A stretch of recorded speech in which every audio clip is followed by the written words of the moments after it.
Jeff's turn. Jeff Brown.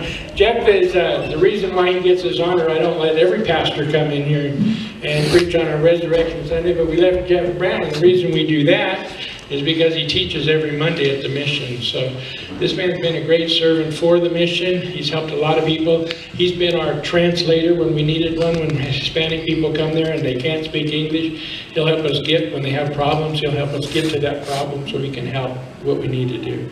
Jeff Brown. It is a real joy to serve the mission. I remember the reason I started, we used to live in Raptor J, and we were neighbors with George's rental house.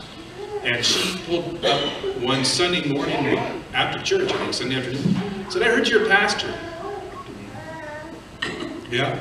You want to do a Bible study?" I said, "Sure." Man, it's been so wonderful.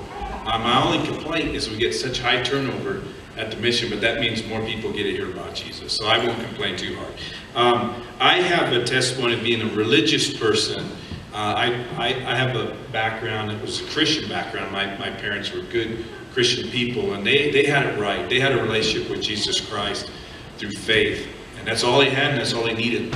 But I grew up under that with my brothers and sisters, and I believed I was a Christian boy. I believed that I knew Jesus Christ as my Savior, but I did not.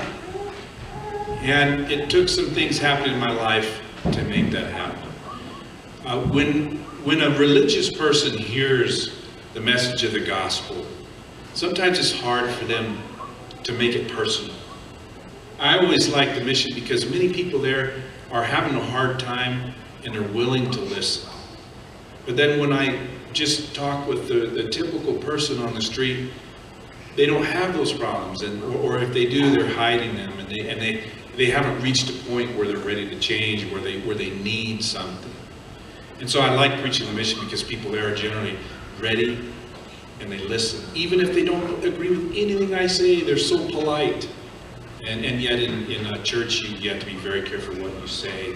Sometimes religious people are harder to please than our neighbors and friends that don't know the Lord. So for me, it was hard to hear the gospel and apply it to myself because I didn't believe that I really deserved judgment.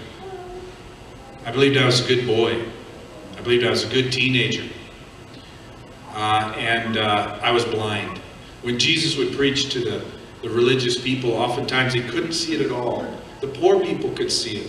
The people who were the prostitutes and the tax collectors, they could hear it. They understood it. Like David said, they had an eye and they could see. But the religious people oftentimes could not hear it because it would take them being humbled. And that was my problem. When I was 13, I began to read the Bible on my own. I didn't see my problems as they were.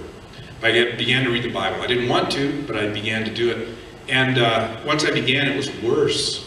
If you've ever tried to read the Bible, it's not everybody just loves sitting down and reading. I didn't. And it got worse and worse because it made me feel worse. It made me feel like I was bad. But that was the truth. I didn't want to believe it, but I needed to hear it. And more I saw my sin.